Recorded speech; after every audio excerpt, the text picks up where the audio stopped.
Ei, gente, bom dia. Estamos aqui para a TV Horizonte, a TV de Nossa Senhora da Piedade e a nossa padroeira. Um abraço para você, minha amiga dona de casa, companheira de todas as manhãs. Hoje estamos recebendo aqui o advogado, jornalista, escritor e ex-presidente da Academia Mineira de Letras, Rogério Tavares, que é um graduado em Direito pela Universidade Federal de Minas Gerais, em Comunicação Social pela PUC e mestrado em Direito Internacional pela Universidade Federal de Minas Gerais. Na Espanha, obteve o diploma de Estudos Avançados em Direito Internacional e Relações Internacionais pela Universidade Autônoma de Madrid. Está aqui conosco o nosso querido Rogério Tavares, que vem de uma família de muita tradição política, de uma família mineira, né, de raízes, do nosso torrão mineiro, né, pelo lado da mãe e pelo lado do pai. É isso, Assir. Olha, em primeiro lugar, é uma alegria estar no seu programa mais uma vez. Você sabe a admiração que eu tenho por você, pela sua trajetória. Muito obrigado. É um prazer muito grande conversar com um mestre, né, com um profissional que tem uma estrada maravilhosa. A alegria é minha. E é isso, a minha família, tanto por parte de pai quanto por parte de mãe, tem uma vinculação com Minas Gerais muito antiga, muito sólida, né? Verdade. A família da minha mãe é da Zona da Mata, minha mãe nasceu em Dom Silvério, mas morou em Ervália, depois estudou em Ubá, ela tem raízes muito fortes na Zona da Mata, e o meu pai no Centro-Oeste, no Alto Paranaíba, indo para o Triângulo.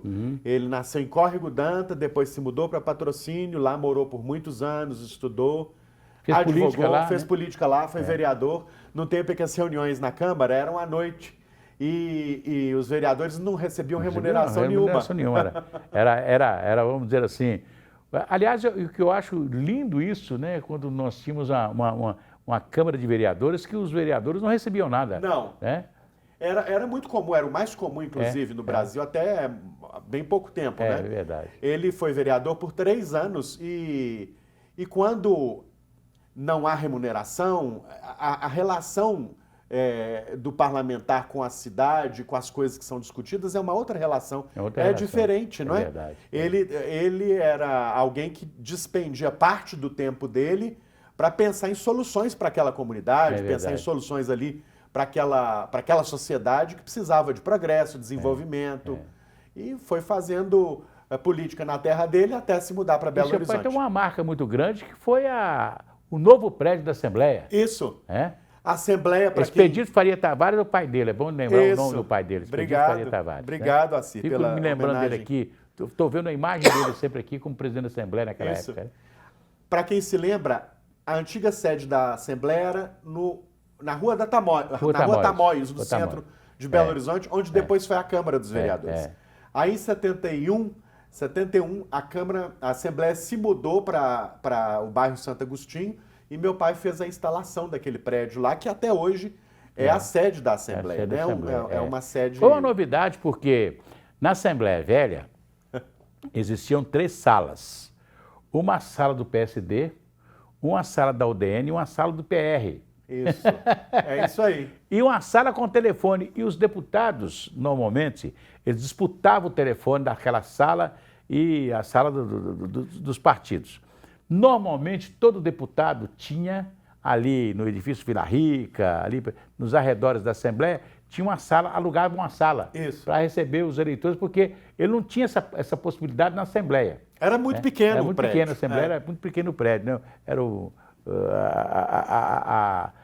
a administração burocrática da Assembleia, mais o plenário e mais nada. Isso. Né? Não tinha garagem, não tinha nada. Não. Né? E essa mudança se deu em 71, até hoje o prédio está lá servindo hoje o prédio acabou, né? O prédio antigo. Foi demolido, foi demolido, lá foi a Casa de Itália. Isso mesmo, né? Isso mesmo. Depois Câmara dos Vereadores, enfim, depois Assembleia, depois Câmara dos Vereadores. Ô Rogério, mas eu te conheci no Canal 23, antigamente era canal número 15, depois passou ao 23. Isso, teve uma questão técnica que precisou ser resolvida. E foi na época que a TV a cabo foi lançada, foi a primeira TV a cabo nossa, né, naquela época, né? E você, muito brilhantemente, integrou a equipe daquela televisão, e foi quando nós nos conhecemos nas coberturas da Assembleia, etc. Tal. Mas, e depois você teve uma trajetória fantástica, né, escrevendo livros, acadêmico da nossa Academia Mineira de Letras e presidente dela. Isso, olha, assim você citou aí o Canal 23, que antes foi Canal 15, e eu sempre lembro com muita saudade, muita gratidão desse tempo. Lá eu fui produtor, fui repórter, fui apresentador, passei por todas as fases de produção do jornalismo. Foi uma grande escola, liderada pelo querido Lauro Diniz, pelo saudoso Alberico Souza Cruz. Aprendi muito. Era uma redação muito boa, com muita gente de talento, de competência, e que hoje está aí no mercado, né? Atuando muito bem, são colegas queridos até hoje. E o jornalismo, você sabe muito bem, dá para nós uma escola muito rica. A gente conhece muita gente, faz muito relacionamento, aprende a conversar, aprende a fazer pergunta, né? Isso tudo me ajudou bastante. Me ajudou também a escrever, porque o jornalista acaba desenvolvendo uma comunicação objetiva, direta, clara. Isso ajuda muito na hora de fazer os textos. Eu acabei escrevendo vários livros, muito sobre história de instituições, algumas novelas. Organizei outros livros também, junto com outras pessoas. Isso tudo me deu condição de pleitear um lugar, uma vaga na Academia Mineira de Letras. Eu fui eleito em 2016 pela generosidade dos meus colegas e em 2019 fui alçado à presidência pela decisão de todos os meus colegas, aos quais eu sou até hoje muito grato. E presidir a academia foi um privilégio, uma honra, um orgulho imenso, porque é uma instituição muito importante para a cultura de Minas Gerais. É verdade. Nós somos uma instituição fundada em 1909 em Juiz de Fora. Depois viemos para Belo Horizonte em 1915, ainda sem sede própria. Nós conseguimos a nossa primeira sede própria no final dos anos 40, quando o presidente da academia era Eli Menegali, pai da querida Berenice Menegali. Isso foi por volta de 47, 48. Mas a sede atual só foi conquistada em 1987. Quem passa ali pela Rua da Bahia vai ver um palacete muito bonito, à direita de quem sobe a Bahia, né? Que é o Palacete Borges da Costa, que chegou que se transformou em sede da academia em 87, né? Por generosidade do governador Hélio Garcia e a pedido do presidente Vivaldo Moreira. E depois nós conquistamos o anexo, o prédio anexo, em 1994. E a academia, eu sempre digo isso e acredito profundamente nisso, ela só faz sentido se fizer sentido para a comunidade em que ela está inserida. E as pessoas gostam da academia. Eu quero dizer a todos e fazer um convite a todos os que nos ouvem nesse momento.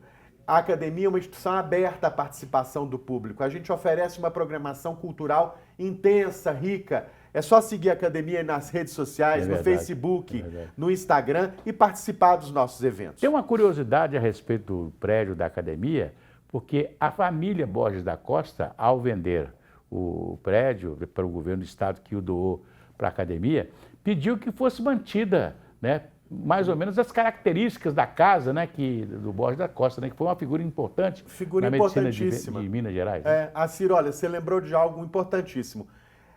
Quem visita o palacete vê que a casa está absolutamente preservada. No mobiliário, nos lustres, no teto, no piso, nas escadas. É impressionante. Mais de 90% daquela edificação estão absolutamente preservados. A casa foi construída entre 1910 e 1923. É uma casa que pertencia à família do médico Eduardo Borges da Costa e lá funcionou, além da residência dele, o consultório médico dele e um ambulatório que ficava no subsolo. Então nós estamos organizando agora visitas guiadas para que o público, as pessoas todas possam conhecer como é que vivia uma família em Belo Horizonte nos anos 20. É verdade. Isso tudo se perdeu com o tempo, é natural, né? As coisas mudam, a vida é dinâmica. Mas é muito interessante conhecer um estilo de vida, não é? De uma família da Belo Horizonte do começo do século passado. Verdade. E uma das nossas tarefas, uma das nossas missões é preservar esse patrimônio. Aliás, é uma coisa interessante, né? Eu fico me lembrando disso porque Belo Horizonte, nós falávamos isso, ontem eu conversava a respeito disso, né? Nós perdemos muito do nosso primeiro patrimônio, né?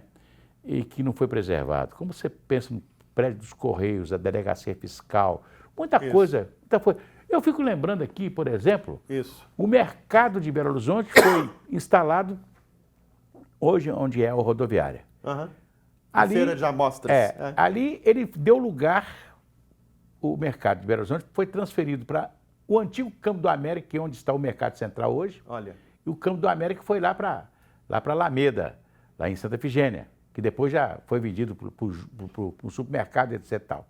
Bem, então, você presta bem atenção, o mercado saiu dali e foi inaugurado em 1929, no local onde ele está.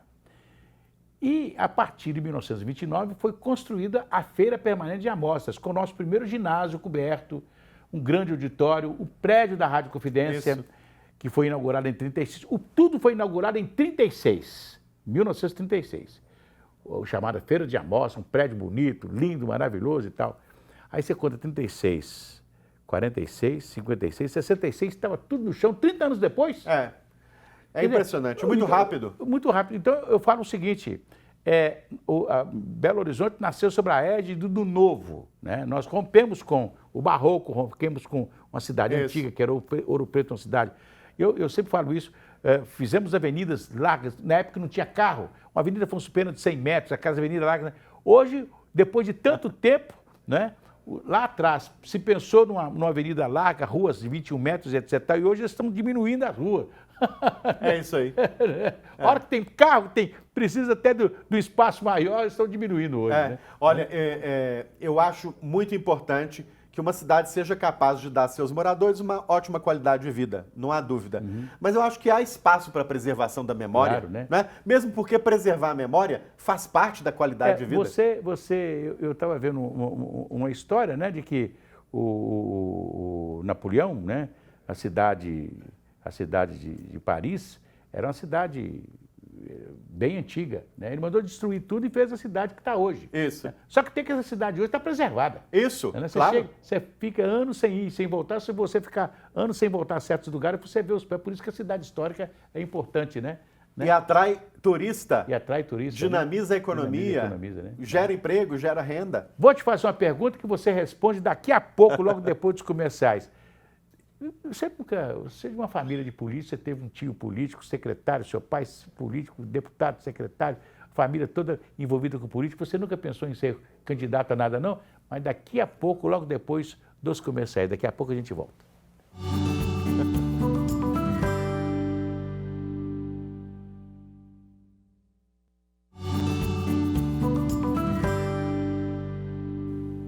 Voltamos aqui pela TV Horizonte. Vou cantar aquela musiquinha. Vai tudo bem, muito bem, muito bem, muito bem, muito bem, muito bem, bem, bem. Com pílulas de Lucem. Sabe aquela dorzinha urinária, aquela sensação de queimação e ardor?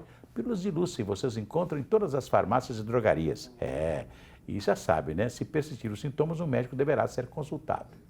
Daqui a pouco, 12:30, você acompanha as principais notícias do dia no Jornal Horizonte Notícia. O André Cristino está de férias e, nesse período, o jornal está sendo apresentado pela jornalista Fernanda Pontes. E hoje eles vão falar no jornal sobre o ChatGPT. Deve ser isso, né? Para mim a palavra é nova. Já ouviram falar e sabem como funciona?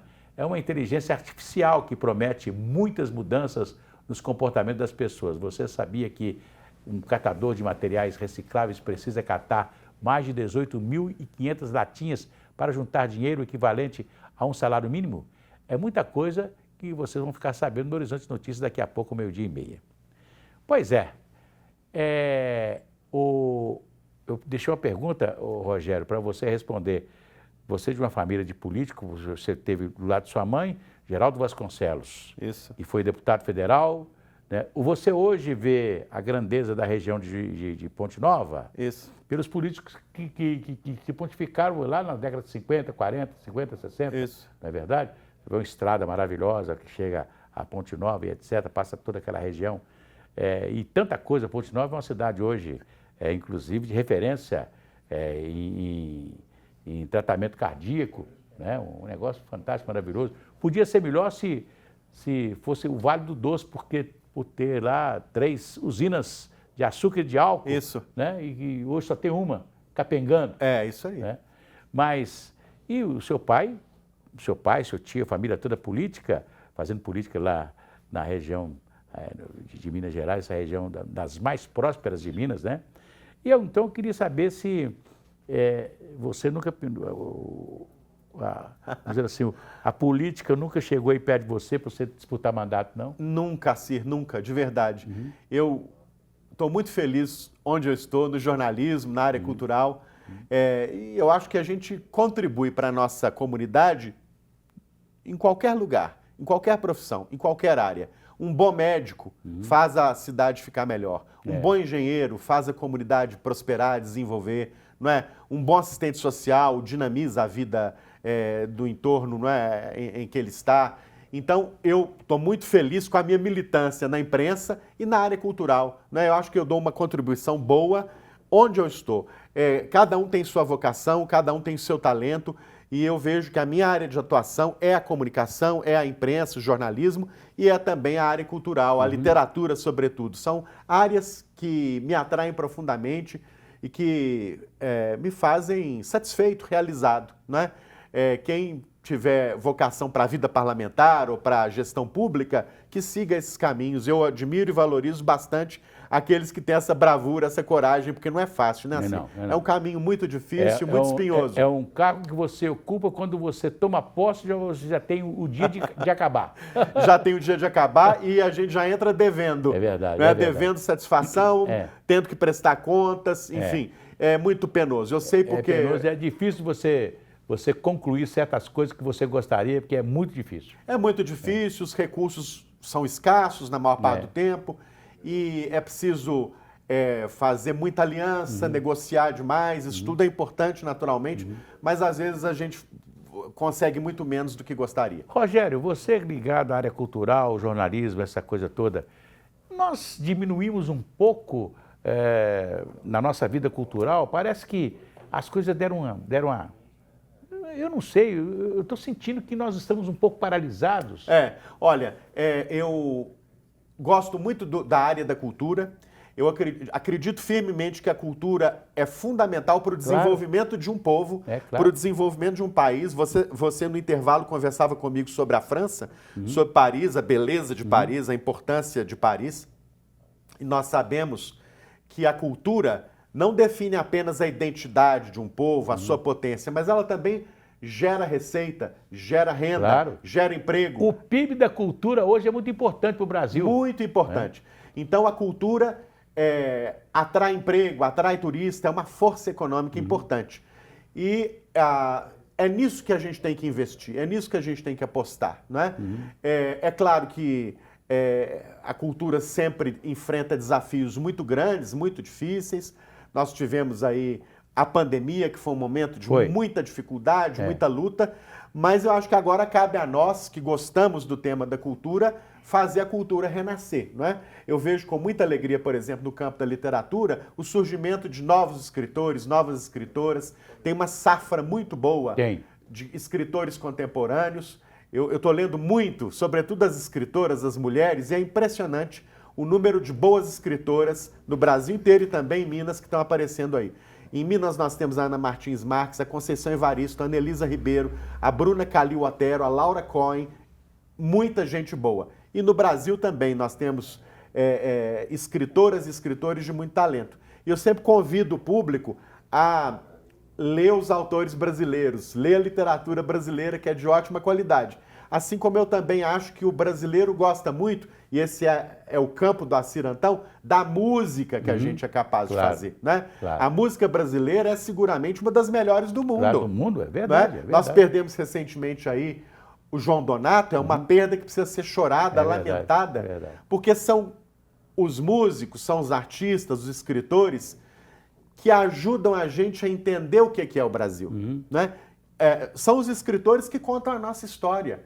Muitas vezes, muito melhor que muitos historiadores. É verdade. Muita gente fala que para entender bem a França de determinado período, melhor que ler os historiadores é ler Balzac, por exemplo, ou ler Flaubert. E no Brasil é a mesma coisa. A gente pode entender melhor o Brasil muitas vezes se a gente lê João Cabral, a poesia de João Cabral, se a gente lê Jorge Amado, se a gente lê Machado de Assis ou Drummond. E para ficar nos nossos mineiros aqui, se a gente lê Carlos Drummond de Andrade, se a gente lê Pedro Nava, se a gente lê Fernando Sabino, Otto Lara Rezende. Então, a cultura é importantíssima e ela precisa de investimento, tanto do poder público quanto da iniciativa privada. E eu vejo com muita alegria que as empresas estão cada vez mais conscientes da importância do investimento na cultura. não para melhorar a imagem e a reputação delas somente, mas também porque a cultura é uma força econômica e traz retorno, traz um ganho muito concreto para as empresas. Foi uma perda, você entende assim, embora que as coisas se modernizaram, mas foi uma perda o abandono do nosso prédio, da imprensa oficial como era? Sim, eu gosto muito da preservação das instituições. A imprensa oficial é uma das instituições mais antigas de Minas Gerais. Drummond trabalhou lá e vários outros escritores trabalharam lá. Eu acredito que a imprensa oficial, o Arquivo Público Mineiro, o Museu Mineiro, o Palácio das Artes, enfim, todos os equipamentos culturais, né? Sim, porque eles contam a nossa história. É verdade. Todos os equipamentos culturais precisam ser preservados. E olha que não custam nem tanto assim, não. É preciso que haja uma responsabilidade em relação ao sistema da cultura, não é? Porque o sistema da cultura ajuda, inclusive, nas políticas públicas de educação, né? Não se faz hoje uma boa educação sem o acesso à cultura. É verdade. Ontem, por exemplo, o meu menino foi visitar a exposição do Portinari. Ele tem 11 anos, eu tenho uma menina de 6 e um menino de 11. A mãe de um coleguinha chamou, levou uma pequena turma para ver no CCBB a exposição do Portinari. Que bom que há na cidade equipamentos culturais estáveis, capazes de acolher crianças. E foi um enriquecimento à Praça da Liberdade, né? Claro, e capazes de acolher crianças que nunca vão se esquecer dessa visita e que vão ampliar o repertório cultural. Eu fui com a minha netinha e a levei para ver os museus da Praça da Liberdade e especialmente o Museu Vale e o Museu das Minas. Quando visitamos 2 andares, achei que ela já estava, né? Assim, vamos embora, minha filha? Eu falei assim, não, eu vou ter o 3º andar. E ela queria saber de tudo. Que pedra é essa? Lia tudo sobre a pedra. Que lindo. Etc. Então, uma menina de 10 anos na época, hoje ela está com 12. Eu fiquei assim, feliz pelo interesse dela das coisas, né? Claro, né? Isso é fundamental. Olha, o Ariano Suassuna, escritor de Pernambuco, contava uma história de que eu nunca me esqueci. Ele falava o seguinte: muita gente acha que cachorro gosta de osso. Cachorro não gosta de osso, coisa nenhuma. Oferece um filé mignon para o cachorro, para ver se o cachorro não vai preferir o filé mignon. É claro. Não é? É isso aí. Então, a cultura é esse filé mignon que todo mundo deveria poder comer, não é? Rogério, é basicamente isso. Rogério, o nosso tempo acabou. Que pena para nós, que pena para mim. Foi bom recebê-lo aqui. Quero que você volte sempre para a gente falar das coisas de Minas, conversar das coisas de Minas, é muito importante. Assim, muito obrigado, foi um privilégio, uma alegria participar do seu programa. E eu queria dizer aí a todo o público do programa que é um privilégio conviver com a Cirantão, um profissional que também conta a história de Minas Gerais. Não é só a história de hoje não, mas a história de décadas e décadas. Na política, no esporte, na cultura, na música. Muito obrigado. Isso é muito importante. Um abraço. Um abraço a você. Um abraço a você. Amanhã a gente volta. Até lá.